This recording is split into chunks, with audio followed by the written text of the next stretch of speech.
What is going on, everybody? It is your boy Baddog back with another New York Giants video. Happy Saturday, everybody. Unfortunately, I will not be able to do the Laker game today. Getting ready to go and hang out. A little graduation party for my nephew today, so I won't be able to do the Laker game. But tomorrow night, definitely Lakers game, and I will not miss another Laker game the rest of the year, obviously, because the playoffs are intact. So I'm going to do whatever. I'll be doing all those games, so don't worry about it. But today, the 1 o'clock game, stupid. 1 o'clock game on a Saturday. It's gorgeous outside. Go outside. Enjoy your day. I want to talk about Daniel Jones a little bit.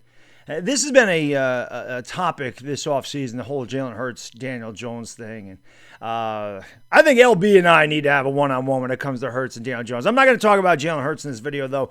I want to talk about Daniel Jones. And as you guys know, I've certainly had no problems criticizing Daniel Jones when I feel that it's deserved.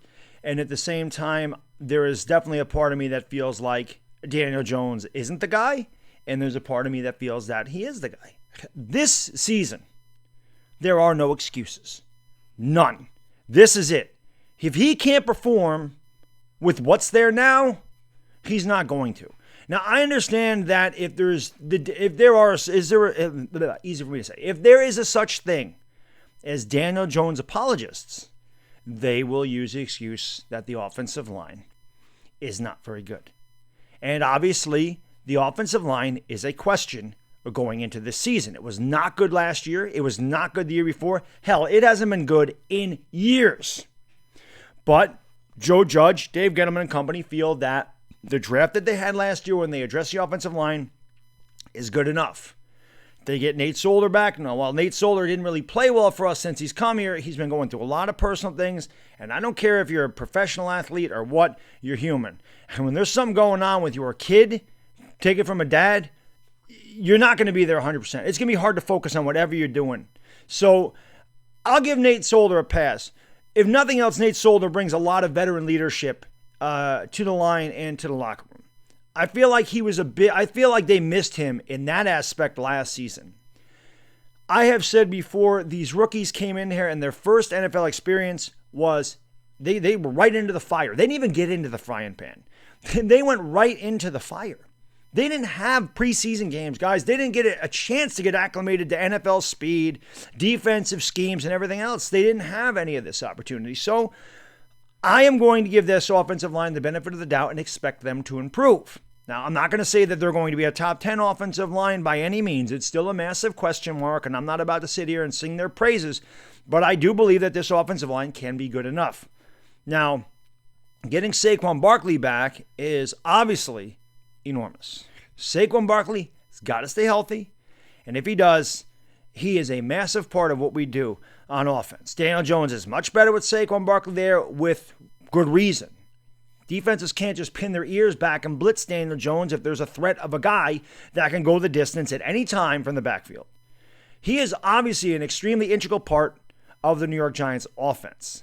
They added a number one receiver in Kenny Golladay. This is something the Giants haven't had since Odell Beckham. We have not had a number one wide receiver. Darius Slayton had a nice rookie season, but he is not really what you would consider a number one receiver. I don't think you'd consider him maybe a nice number two receiver, but number one, I don't think he's reached that level yet.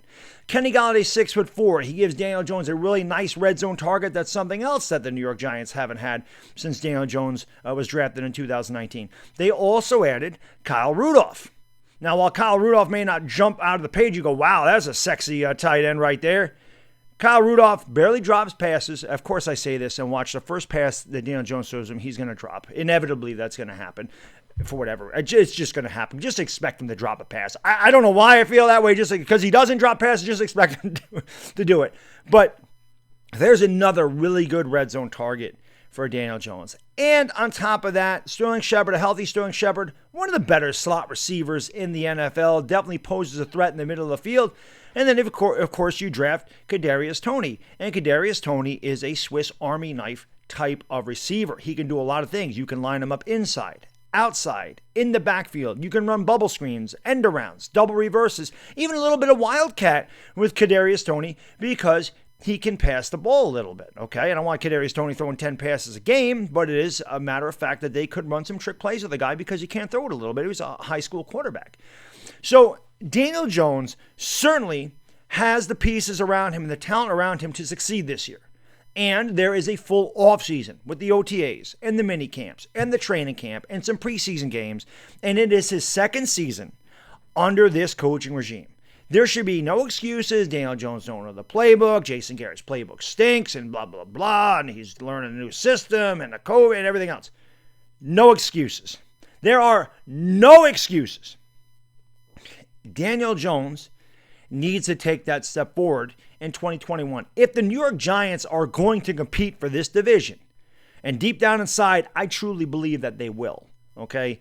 The last few years, I'm thinking with my heart and not my head when it comes to the Giants, although I did predict them to go 6-10 last year. It's not like I predicted them to be good, but of course, before every game, any fan believes that their team can win. Any fan believes that, especially when we beat Seattle with Colt McCoy. I really thought the Giants had turned the corner there, and then, of course, they didn't really play well after that.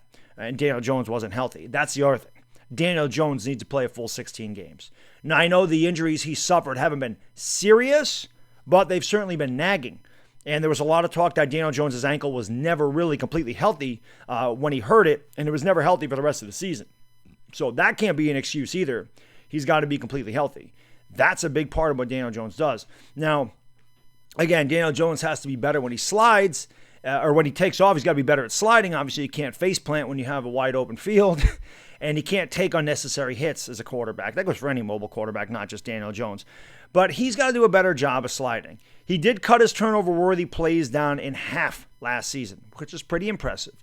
To me, Daniel Jones has all the tools and the makeup to be a successful NFL quarterback in this league. He's mobile. His arm strength is good enough. And if people want to say that he can't throw, he's got no arm strength, his arm strength is better than a lot of people thought it would be coming out of college. He is accurate down the field.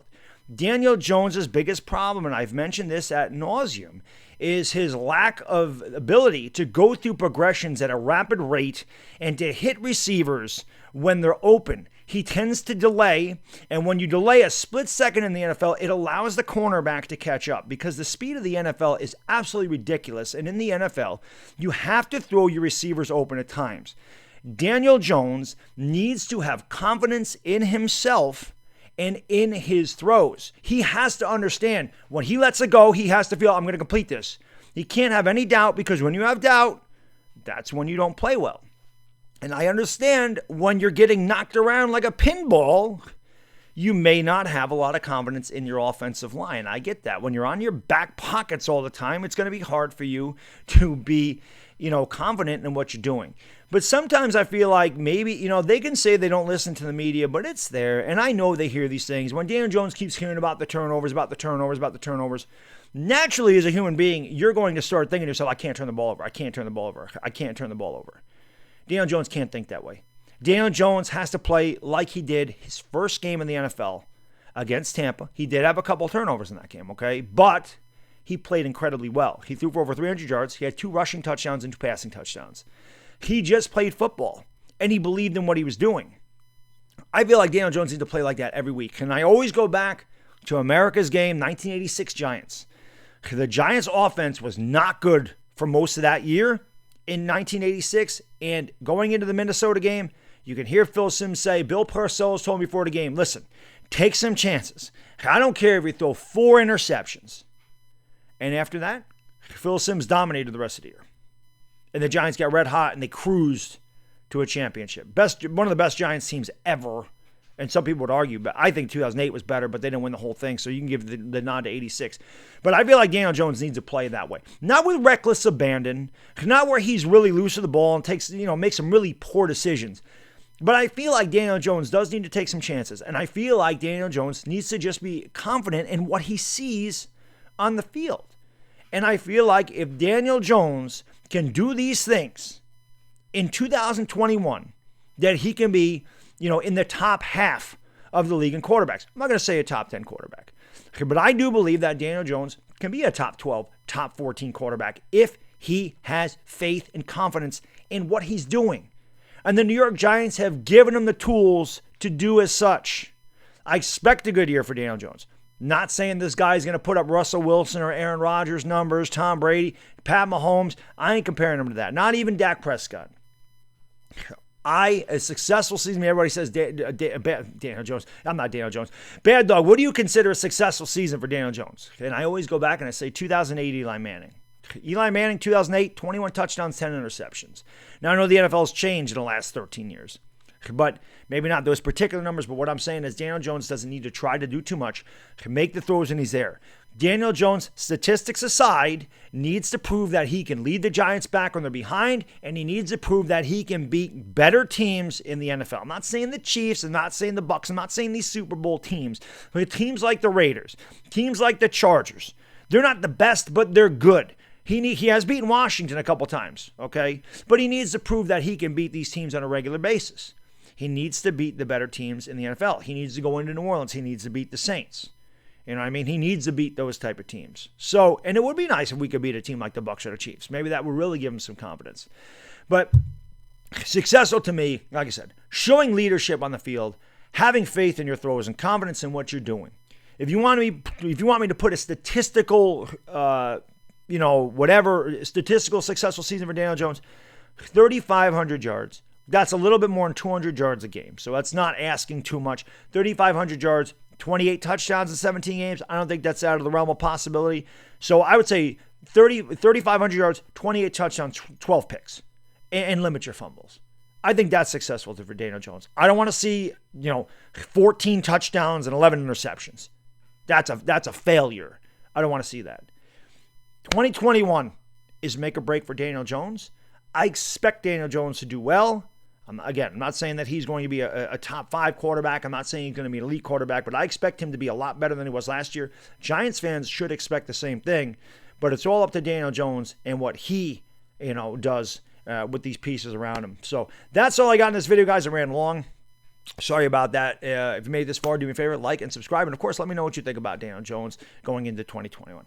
Enjoy the rest of your Saturday, guys. I'll be back tomorrow night for the Lakers and the Pelicans, and I'll see you then. It's Bad Diggity Dizzle. I'm out. Peace!